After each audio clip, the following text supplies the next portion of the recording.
네, 병원 미생물학 5장 감염과 감염증 이제 마지막 부분을 진행하도록 하겠습니다.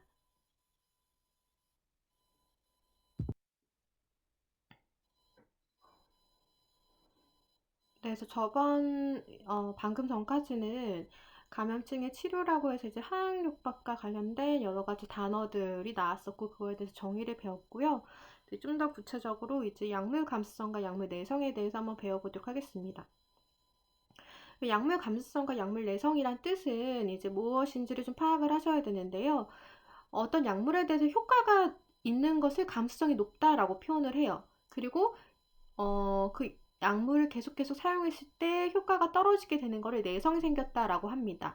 이게 나와 있거든요. 그래서 보시면 어떤 약물이 어떤 세균에 효과가 있는 경우에 그 세균은 그 약물에 감수성이 있다라고 표현을 합니다. 그리고 어떤 세균은 어떤 약물에 대해 효과가 없는 경우에 그 세균은 그 약물에 대한 내성이 있다라고 말을 합니다. 그래서 그 감수성과 내성을 좀 구분하시면 될 것 같고요. 감수성이 높다는 거는 뭐 정균이든 살균이든 그 세균에 영향을 미쳐갖고 좀 치료하는 쪽으로 쓰인다라고 생각을 하시면 될 것 같고요. 내성이 생겼다라는 건 그 약물에 효과가 없다라는 걸로 이제 파악을 하시면 될 것 같습니다. 그래서 보시면 내성균의 출현은 화학요법약의 사용 빈도가 늘어남에 따라 증가해 왔습니다. 약물 내성은 약물에 노출되어 있는 가운데 세균이 그 약재로부터 자신을 지키기 위한 모든 것을 획득한 것이다 라고 되어 있고, 그래서 결과적으로 약물 내성이 생긴 건 세균 입장에서 우리는 이제 세균을 죽여야 되는 입장이지만 세균 입장에서 보면 자신도 그 약물로부터 살아남아야 돼요. 그러다 보니까 약물 내성이 생겼다라는 걸로 이해를 하시면 된다라고 되어 있습니다. 이거는 보시면 변종 박테리아는 어떻게 생겼나 라는 걸 얘기를 해주고 있는데, 그러니까 내성 유전자가 어떻게 생겼냐, 그래서 내성 유전자의 전파 기전에 대해서 얘기를 해주고 있거든요. 동그라미 1번, 동그라미 2번, 동그라미 3번 이렇게 그림이랑 그 오른쪽에 있는 글이랑 좀 보시면서 파악을 하시면 될 것 같은데, 첫 번째 접합이라는 건 뭐냐면 결과적으로 내성 유전자라는 건 그 유전자 변형이 된 게 퍼졌다라고 생각을 하시면 돼요. 그래서 보시면 플라스미드 유전자와 성선모를 통해 다른 세균으로 전달이 되면서 내성 유전자의 전파 기전이 일어났다라고 되어 있습니다. 우리 플라스미드가 작은 DNA라고 생각을 하시면 된다 그랬잖아요. 이런 플라스미드 유전자가 다른 그 세균으로 들어가서 그 유전자를 변형시켰다던가 또는 우리 성선모를 통해서 그 변형이 된 유전자가 성선물을 통해 다른 세균으로 전달되는 것, 이게 접합이다라고 되어 있습니다. 우리 세균에서 나올 때 배웠던 내용들이라고 생각을 하시면 될 것 같고요. 두 번째 형질 도입은 그 박테리오파지를 이용해서 그 박테리오파지 안에 있던 그 유전자 변형된 게, 그래서 아까 보시면 2번에 그리면은 검은색의 유전자가 색깔이 바뀌었어요. 빨간색으로. 그래서 박테리오파지가 증식하고 다른 세균으로 전파되는 과정에서 내성 유전자가 다른 세균으로 전달이 된다. 그래서 그 유전자 변형이 되는 게 그 박테리오파지를 이용해서 움직이게 되는 거 형질 도입이라고 하고요. 형질 전환이라는 건 그냥 말 그대로 내성을 가진 세균의 염색체 유전자의 일부가 다른 세균으로 직접 전달되는 거, 그게 형질 전환이다. 그래서 보시면 죽은 박테리아는 상관없어요. 그렇다가 독성 내성 유전자로 이제 살게 된 박테리아가 그 3번 내성을 가진 세균의 염색체 유전자 일부가 그 맨 중간에 있는 동그라미 세균으로 들어가서 내성이 생긴 유전자로 전달이 되는 것, 이런 식으로 세 가지 구분으로 나눌 수 있다라고 되어 있고요. 이건 우리 세균의 유전자 변형에서도 접합, 형질 도입, 형질 전환이랑 똑같은 내용이다라고 생각을 하시면 될 것 같습니다.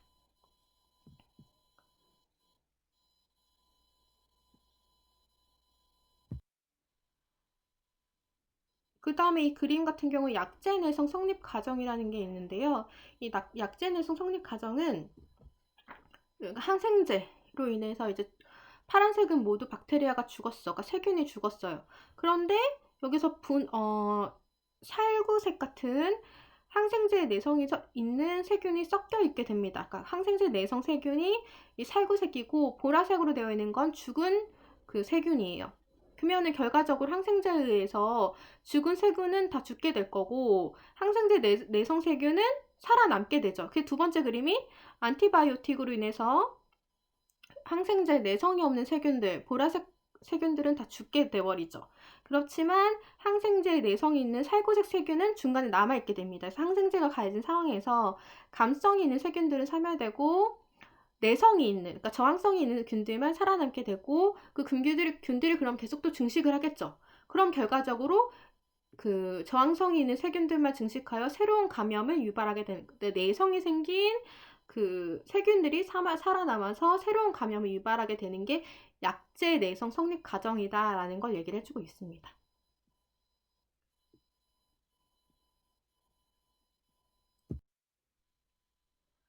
그다음에 화학요법제의 부작용을 좀 보도록 하겠습니다. 크게 우리 책에는 세 가지를 설명을 하고 있는데요. 첫 번째로 나와 있는 거 뭐냐면 장기의 장애를 일으킨다라고 생각을 하시면 될 것 같습니다.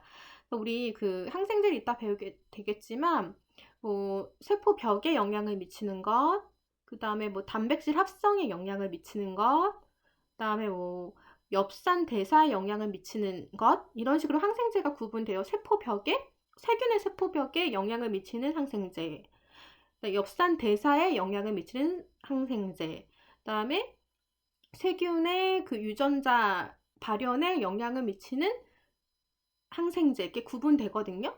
아무튼 이런 식으로 해갖고 그 장기에 영향을 미치는 거에 뭐 아미도 배당체계 항균제 뭐 등등의 막 이런 얘기가 나오는데, 아미노 배당체계 항균제라는 건 뭐냐면 아미노라는 게 무슨 뜻이죠? 아미노글리코겐이라고 되어 있잖아요. 단백질 있죠. 단백질 합성이, 세균이 살아남으려면 지도 단백질 합성을 해야 되는데 이 단백질 합성에 문제를 일으키는 항생제, 그러니까 세균이 잘 살아남지 못하도록 세균이 단백질을 합성하는데 그 단백질 합성하는 걸 혼란을 일으키는 거야. 단백질 합성하는 거를 합성하지 못하게 하는 거야. 그걸로 만든 항생제가 아미노 배당체 또는 아미노글리코겐계 항균제라고 되어 있거든요. 이런 아미노글리코겐계 항균제에 의해서 뭐 청신경 장애, 그다음에 뭐 다양한 항생제에 의해서 빈혈, 가립구 감소증, 그다음에 그 리버, 간 장애, 뭐 신장, 콩팥 손상 뭐 이런 것들로 장기를 일으킬 수 있다라고 되어 있습니다. 그래서 그 장기 장애가 첫 번째 부작용이고요. 두 번째 균 교대증은 뭐냐면 이거 선택 속성의 거의 반대말이라고 생각을 하시면 돼요. 아까 선택 독성이 뭐였지? 항생제는 그 항생제에 해당되는 그 세균에만 딱 선택적으로 독성을 작용하는 게 선택 독성인데, 균 교대증은 항생물질 혹은 기타 화학요법제를 다량 투여할 경우 병소 부위의 감수균이 죽지만 이들 약제에 또 감수성이 있는 다른 부위의 상세균에도 감소나 소멸이 발생하여 다른 세균의 이상 증식이 일어나는 게 균 교대증이다 라고 되어 있습니다. 이게 뭐냐면 그 우리가 항생제를 투여할 때 우리가 원하는 그 세균을 죽여야 되는데 정상 세균도 그 항생제의 감성이 있다 보니까 죽임을 당하게 됐어요. 그러면은 그 정상 세균도 결과적으로 나를 죽이려고 하시니까 그 정상 세균 입장에서는 뭐가 발현이 될까? 내성이 발현이 되겠죠. 그러면서 이상한 내성균들이 증식이 일어나는 게 균 교대증이다 라고 생각을 하시면 돼요. 자, 다시 말하면 화학요법약을 장기간에 걸쳐 투여하면 장간, 구강 등에 있는 상주세균 중에서 약물에 감성이 있는 균이 도태되어 내성이 있는 다른 세균들이 계속 증식하고 또는 감염증이 일어나는 것을 말한다 라고 되어 있어요. 알처럼 생긴 알균 감염 치료 후에 곰팡이 감염이 일어나는 경우도 균 교대증이라고 한다라고 되어 있습니다. 그래서 정상 세균총까지 모두 다 죽이게 되면서 그 정상 세균총도 제가 살아남기 위해서 새롭게 내성을 가진 다른 세균으로 막 증식 번식하는 거를 균 교대증이라고 한다라고 생각을 하시면 될 것 같습니다. 세 번째 약물 알레르기는 뭐 항생제를 사용할 때 알레르기 발생하는 것, 특히나 아나필락시스 쇼 같은 게 약물 알레르기다라고 생각을 하시면 될 것 같습니다. 장기장애는 장애를 일으키는 것. 균교대증은 정상 세균총까지 영향을 미치다 보니까 그 정상 세균총은 내성을 만들게 되면서 내성을 가진 다른 세균들이 막 증식하게 되는 것. 이게 균교대증, 약물 알레르기 뭐 이런 것들이 화학요법제의 부작용이다라는 걸 알고 계시면 될 것 같습니다.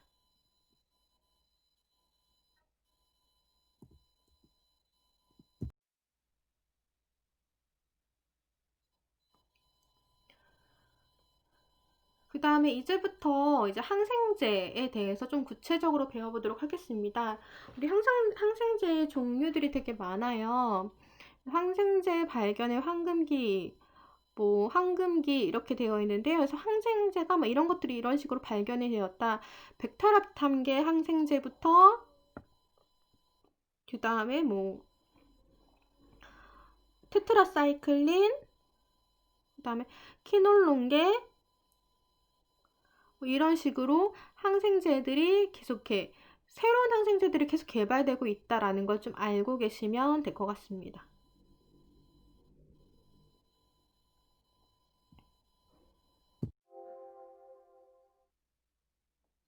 그럼 이제부터는 이 항생제, 화학요법제의 주요 표적과 작용 기전이라고 해서 항생제의 종류들과 그 다음에 작용 기전에 대해서 좀 알아보도록 하겠습니다.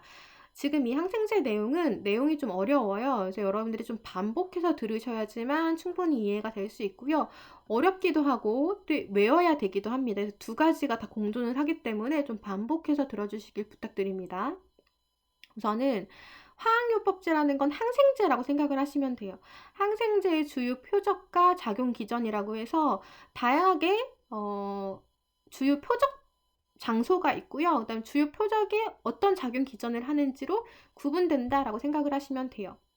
보시면 그 셀월이라고 해서 세포벽의 합성을 억제시켜갖고, 그러니까 세균의 세포벽의 합성을 억제시켜갖고 세균이 살아남지 못하도록 하는 게 세포벽 합성저의 관련 항생제다라고 생각을 하시면 돼요. 그 다음에 또 세포막을 기능 저하시키는 작용 기전도 있다라고 생각을 하시면 될 것 같고요. 그다음에 단백질 합성 저해는 뭘까요? 여러분 단백질 합성 기관은 우리 그 세포소 기관 중에 뭘까요? 네, 리보솜이죠. 리보솜, 그 빨간 점처럼 생긴 게 리보솜인데 리보솜의 항생제가 세균에 있는 리보솜에 영향을 미쳐갖고 그 리보솜이 사실 기능이 단백질 합성하는 기관인데 리보솜에 영향을 미치니까 그 세균 단백질 합성이 안 되겠죠. 단백질 합성에 억제시키는 게 그 리보솜을 표적 기관으로 해서 작용하는 거다라고 생각을 하시면 돼요.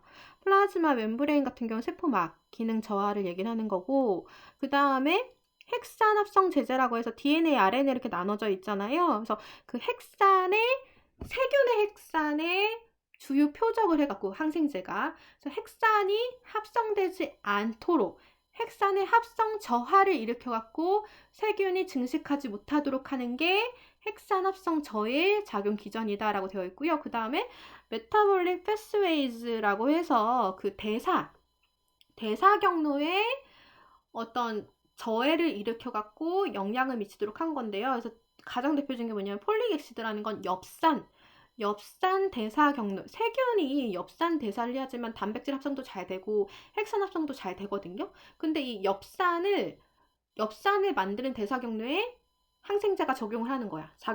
그럼 엽산이 잘 만들어지지 않다 보니까 결과적으로 핵산이랑 단백질 합성이 저하가 되고 결과적으로 세균에 영향을 미치게 되는 거예요. 그러니까 그 엽산 대사 경로에 영향을 미치는 항생제 뭐 이런 식으로 구분할 수 있다. 그래서 세포벽 합성 저해, 세포막 기능 저해, 단백질 합성 저해, 핵산 합성 저해, 특정 대사 경로 저해 이런 식으로 그 화학요법, 항생제의 주요 표적과 작용 기전 이렇게 구분되어 있다라는 걸 좀 알고 계시면 돼요. 그래서 우리가 이제 특히나 이제 지금부터 배워야 될 건 뭐냐면 아까 셀월 그 세포벽의 합성을 저해하는 항생제들 배울 거고요. 그 다음에 단백질 합성제 리보솜에 영향을 미쳐갖고 리보솜의 역할이 아까 단백질 합성이라고 했잖아요. 단백질 합성을 저해하는 그 항생제들에 대해서 좀 배울 거고요. 그 다음에 DNA, RNA 핵산의 합성을 저해하는 항생제들에 대해서 배울 거고, 메타볼릭 패스웨이즈에서는 그 엽산 엽산 대사 경로에 영향을 미쳐갖고 엽산이 대사가 잘 안 돼서 그 엽산의 역할은 아까 핵산이랑 단백질 합성하는 데 영향을 미치는데 결과적으로 엽산 대사가 잘 안 되다 보니까 결과적으로는 핵산이랑 단백질 합성이 잘 되지 않도록 해서 세균에 영향을 미치는 그 엽산 대사 경로 저해, 이런 식으로 그 5가지 정도의 어떤 항생제들에 대해서 좀 배워보도록 하겠습니다. 그래서 여러분들이 이 그림을 좀 알고 계셔야 되고요. 그 다음에 그 셀월에서는 뭐 베타락탐계, 그 다음에 뭐가 있을까요? 리보솜에서는 테트라사이클린 항생제, 그 다음에 메타볼릭 패스웨이즈에서는 설포나마이지즈, 썰파제, 이런 식으로 여기 안에 들어가는 항생제들이 이렇게 있구나 라는 걸 좀 알고 같이 짝지어서 좀 여러분들이 배우셨으면 이해하는 데 크게 도움이 될 거고요. 그 다음에 또 외우셔야 되는데도 크게 도움이 될 거라고 생각이 듭니다.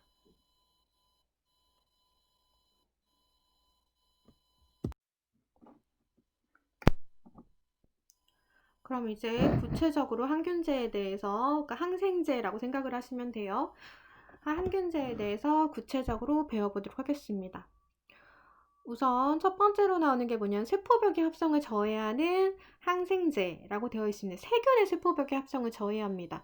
세균의 세포벽에 영향을 미쳐서 세균을 억제시키는 거라고 생각을 하시면 될 것 같아요. 세균의 세포벽의 합성을 저해하는 약으로 우리 아까 그림 잠깐 보시면 그 셀월에서 첫 번째로 나와 있는 게 뭐였냐면 베타락탐계라는 게 있었죠. 그래서 세포벽의 합성을 저해하는 약의 대표적인 게 베타락탐계 항균제다라고 생각을 하시면 돼요.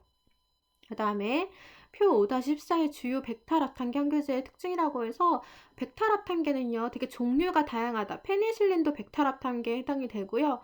제1세대 세팸계, 2세대 세팸, 3세대 세팸, 4세대 세팸, 뭐 카르바페넴, 모노박탐 이런 것도 베타락탐계 항균제라고 생각을 하시면 돼요. 그다음에 여기서 나오는 게 1세대, 2세대라는 게 나오잖아요. 1세대, 2세대, 3세대, 4세대라는 건 1세대 후에 2세대가 개발이 되고 2세대 후에 3세대가 개발이 되고 이런 거라고 생각을 하시면 돼요.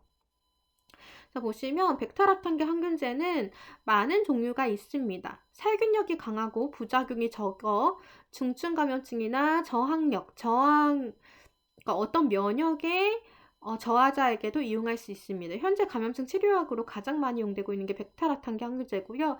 이 베타락탐계 항균제는 세균에 어디에 영향을 미친다고? 네, 세포벽에 그 영향을 미친다라고 생각을 하시면 돼요.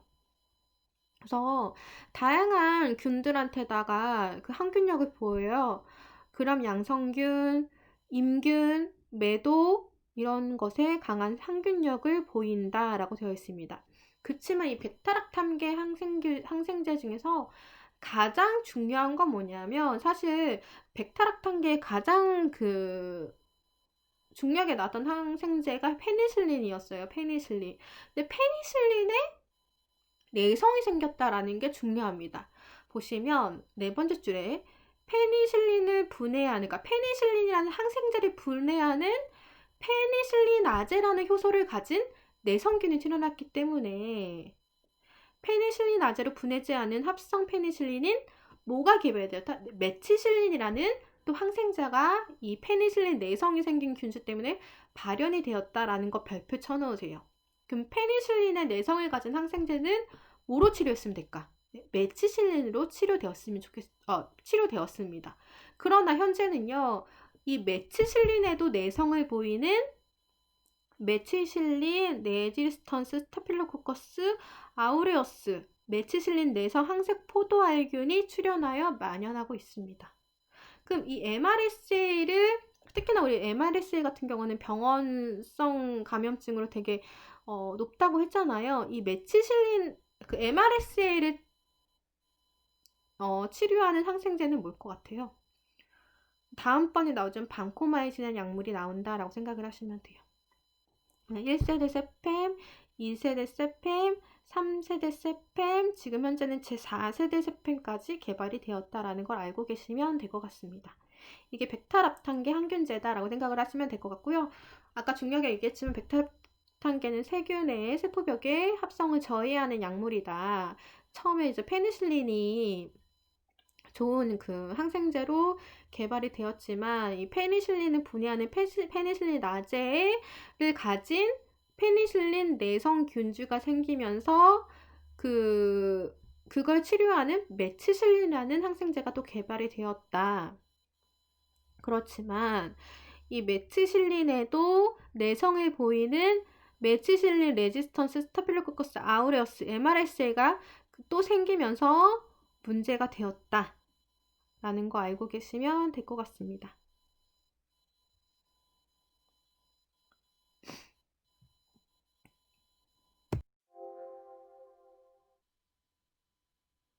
네, 그래서 표 5-14 주요 백타락탐기 항균제의 특징입니다. 그래서 페니실린 나왔죠? 근데 페니실린의 내성을 보인 그러니까 페니실리나제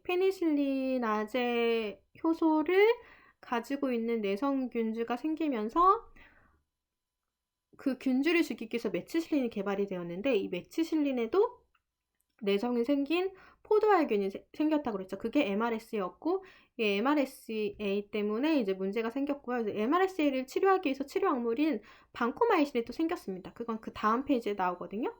아무튼 백타락탄계 항균제의 특징은 뭐 이렇고요. 그래서 다양하게 종류들이 좀 많다. 백타락탄계는. 그래서 그 정도 알고 계시면 될 것 같습니다.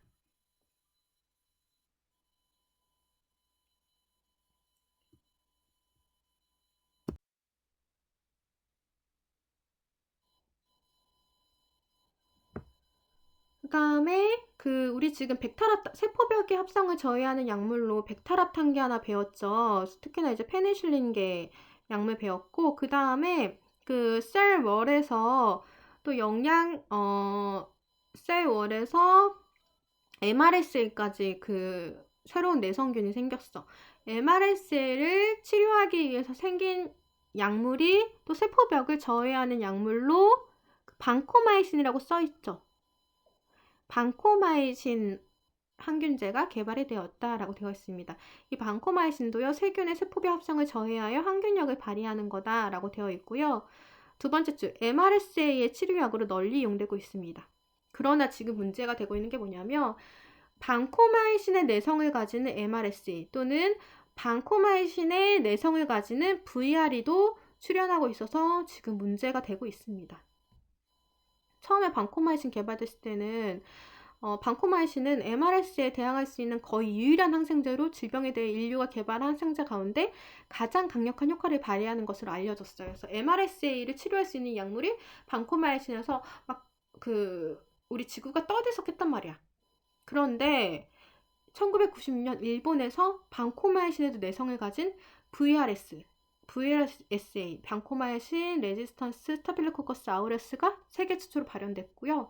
이게 슈퍼박테리아다라고 얘기를 해주고 있습니다. 보시면 나오죠. VRSA는 방코마이신에도 이제 내성을 보인 거예요. 방코마이신이 MRSA 유리한 치료제였는데 이 MRSA 유리한 치료제인 방코마이신에도 내성을 보이는 슈퍼박테리아인 VRSA가 생기면서 VRSA는 면역력이 약해진 인체에 침투할 경우 내성 없이 효과를 보이는 항생제가 현재 존재하지 않기 때문에 치료가 불가능하게 된다. 그래서 슈퍼박테리아로 VRSA가 지금 생겼다라는 걸 알고 계시면 될 것 같습니다. 이게 지금까지 했던 게 세포벽의 합성을 저해하는 약물이고요. 두 번째로 나오는 게 뭐냐면 단백질 합성을 저해하는 약. 단백질 합성을 저해하는 약은 특히나 어디에 영향을 미칠까요? 세포 소기관 중 리보솜에 영향을 미친다라고 생각을 하시면 돼요. 리보솜 밑에 아미노글루코사이드즈에서 아미노 배당 체계 항균제라고 생각을 하시면 돼요. 아미노 배당 체계 항균제는 펩티드라는 게 단백질이에요. 그래서 단백질 형성을 저해하는 세균 리보솜에 살균 작용을 한다. 그래서 세균 리보솜에 영향을 미쳐갖고 단백질 합성이 되지 않도록 해주는 게 아미노 배당 체계 항균제다라고 생각을 하시면 돼요.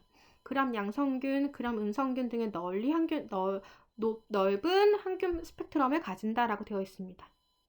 그래서 우리 그림을 보시면 빨간 리보솜에 화살표로 되어 있는 네모 박스의 리보솜스에서 아미노글리코사이드즈라는 게 아미노 배당 체계 항균제라고 생각을 하시면 돼요.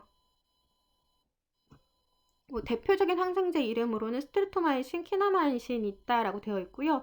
주로 스트ep토마이신 같은 경우는 결핵약으로 많이 사용되고 있습니다.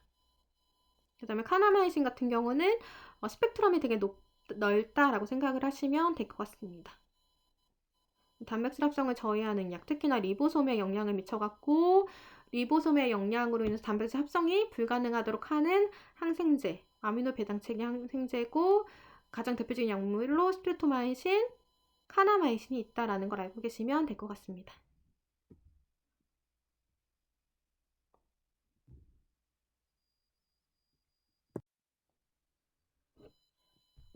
이거는 이제 항생제 개발과 내성 출현의 역사인데 조금은 달라요. 조금은 다르긴 하지만 아까 제가 좀 설명드렸다는 것을 좀 다시 이제 복습해보면 처음에 페니실린이 그 세균의 세포 벽에 합성을 저해하는 걸로 만들어졌어요.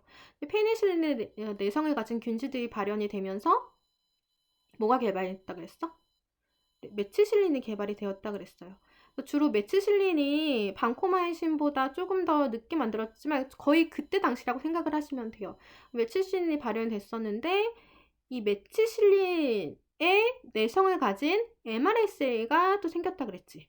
메치실린 내성 항색 포도약이 생기면서 그 MRSA를 죽이기 위해서 뭐가 개발이 되었다? 방코마이신이 개발이 되었다라고 생각을 하시면 돼요. 근데 1996년 일본에서 뭐가 생겼다?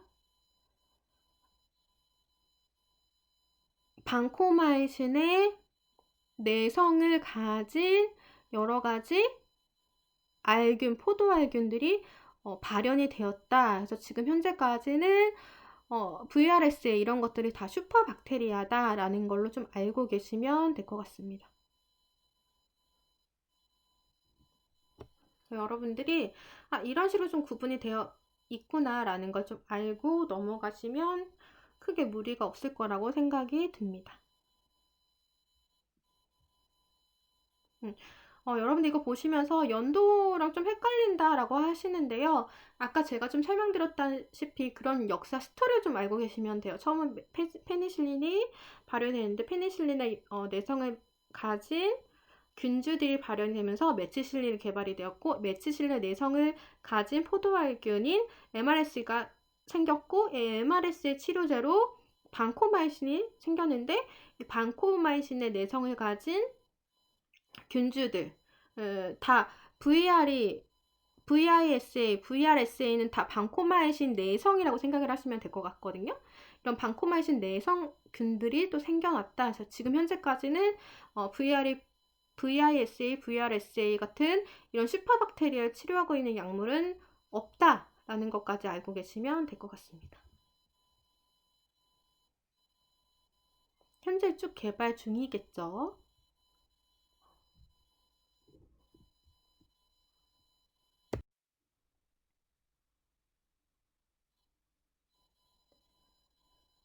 네, 그 다음에 또 하나 나오는 게 뭐냐면 단백질 합성을 저해하는 약으로 아까 그 아미노 배당체계 약물로 카나마이신, 스트ep토마이신 이런 것들 배웠잖아요. 그 다음에 또 하나 나오는 게 뭐냐면 여러분들 그 리보솜스에 테트라사이클린 있습니다. 테트라사이클린계 항균제가 있습니다.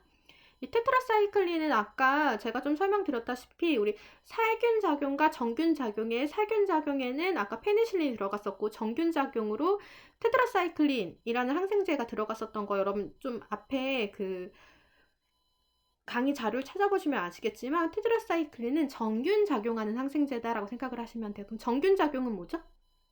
세균을 죽이는 게 아니라 세균의 증식을 억제하는 거라고 했죠.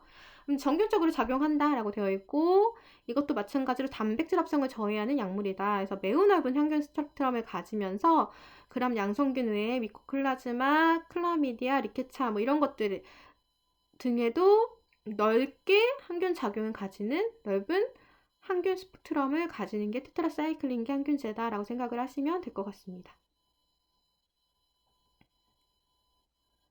그 다음에 세 번째로 나오는 게 뭐냐, 핵산 합성을 저해하는 약. 아까 DNA 신테시스, RNA 신테시스라고 해서 핵산 합성을 억제하는 약물들로 라판신이라고 되어 있는데요. 그 RNA에서 보시면 리판핀이라고 되어 있는 거 있죠. 그거랑 거의 똑같은 작용을 하는 항생제라고 생각을 하시면 돼요. 이름이 조금씩 다르지만 거의 비슷한 항생제라고 생각을 하시면 될 것 같거든요. 그래서 보시면 리판핀, 라판신이라고 되어 있는데 세균의 메신저 RNA, 아까 RNA 합성을 억제하는 것으로 RNA 심세시스라고 되어 있잖아요. 그래서 보시면 세균의 메신저 RNA 합성을 저해하여 살균적으로 작용한다라고 되어 있습니다. 그래서 세균의 mRNA 영향을 미쳐갖고 또 세균의 합성을 핵산 합성을 억제시켜갖고 세균에 영향을 미치는 게 라팜신이라는 항생제 이름이다라고 생각을 하시면 돼요. 이 라팜신이라고 되어 있는데 대부분 그냥 여러분 리판핀이라고 많이 하거든요. 리판핀이 가장 중요한 약이 어디 영향을 미치면 결핵약이에요. 결핵약. 주요한 항결핵제이다 라고 되어 있고요. 그 이외에도 MRSA나 나이세리아, 헤모플러스에도 가장 강한 항균력을 가지게 된다. 레조넬라 균에도 유효하다라고 되어 있습니다. 나오죠. 라팜신은 그러니까 리판핀이랑 똑같아요. 아무튼 라팜신은 1950년대까지는 결핵이 사망 원인의 상위에 있었으나 영양의 개선 또는 스트레토마이신, 라팜신의 화학요법제 개발에 의해서 결핵 환자의 사망수는 격감했습니다. 그래서 라팜신은 결핵약이다. 되게 유명한 결핵약이다라는 걸 알고 계시면 될 것 같습니다. 부작용으로는 소화기질상, 용혈성 빈혈 혈소판 감소, 그다음에 결핵약의 가장 큰 단점 중에 하나가 뭐냐면 리버에 영향을 미치거든요. 간장에 이런 거에 영향을 미칠 수 있다라고 알고 계시면 될 것 같습니다.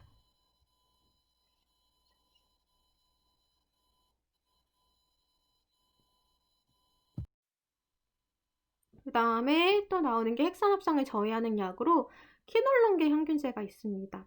이것도 DNA나 RNA에 영향을 미치는 핵산 합성에 영향을 미치는 항균제다라고 생각을 하시면 되고요. 키놀론계는 구키놀론계와 신키놀론계로 구분된다라고 되어 있고요. 구키놀론계는 여러분 보시면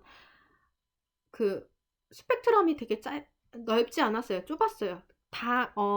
구키놀론계는 그람 음성균에만 이용되어 왔습니다. 그러다가 이제 신키놀론계가 개발이 되면서 항균 스펙트럼이 넓고 유효한 이런 항균력을 발휘하고 있는 신키놀론계 항균제가 발현됐다라는 걸 알고 계시면 될 것 같습니다. 부작용은 중추신경장애, 간감인증 등에 관찰되고 있습니다. 그 다음에 네 번째, 마지막입니다. 그래서 엽산 대사를 저해하는 약이다라고 해서 메타볼릭 패스웨이즈에서 폴릭에시드, 세균의 엽산에 영향을 미쳐갖고 엽산 대사에 영향을 미쳐서 엽산의 역할이 뭐냐면 세균의 엽산의 역할이 뭐냐면 핵산이랑 단백질 합성에 영향을 미치는데 이 핵산과 단백질 합성에 되지 않도록 만들어서 결과적으로 세균에 영향을 미치는 게 설파제다라고 생각을 하시면 돼요. 여러분들 보시면 폴릭에시드에서 설포나마이드즈라고 되어 있잖아요. 이게 설파제의 하나의 약물이다라고 생각을 하시면 돼서 세균은 핵산이나 단백질의 합성에 필요한 엽산을 공급하는 대사경로를 가진다.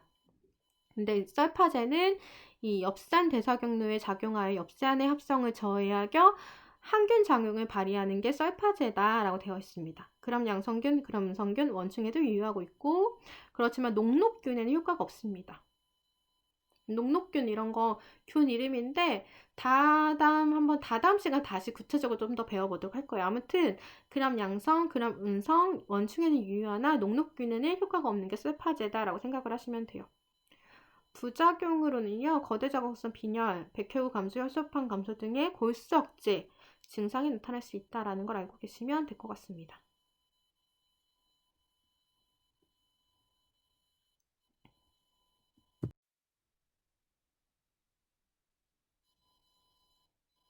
네, 여러분들 이번 시간에는 진짜 많은 내용들을 배웠어요. 특히나 외워야 되는 것들 많이 배웠는데 첫 번째 멸균과 소독에 작용하는 종류들 좀 배웠었고요. 그 다음에 이제 항생제 종류들을 배웠었는데 특히나 항생제는 세포벽에 영향을 미치냐, 핵산 합성에 영향을 미치냐, 단백질 대사에 영향을 미치냐, 또는 엽산 대사에 영향을 미치냐, 이런 걸로 영향을 미치는 작용 기전에 따라서 항균제 종류가 달라지고 그 다음에 각각의 항균제마다 특징들이 좀 있거든요. 특히나 뭐 내성균지라던가 그다음 내성균지 죽이기 위한 또 다른 어떤 그 항생제들이 개발이 되었고 이런 것들 좀 짐으로 좀 여러분들이 알고 계시면 될 것 같습니다. 요번 수업은 좀 반복적으로 들어주셔야지만 충분히 이해가 되실 거라고 생각이 들고요. 그래서 어렵겠지만 한 번 더 반복해서 들어주시기 부탁드립니다. 모두 고생하셨습니다.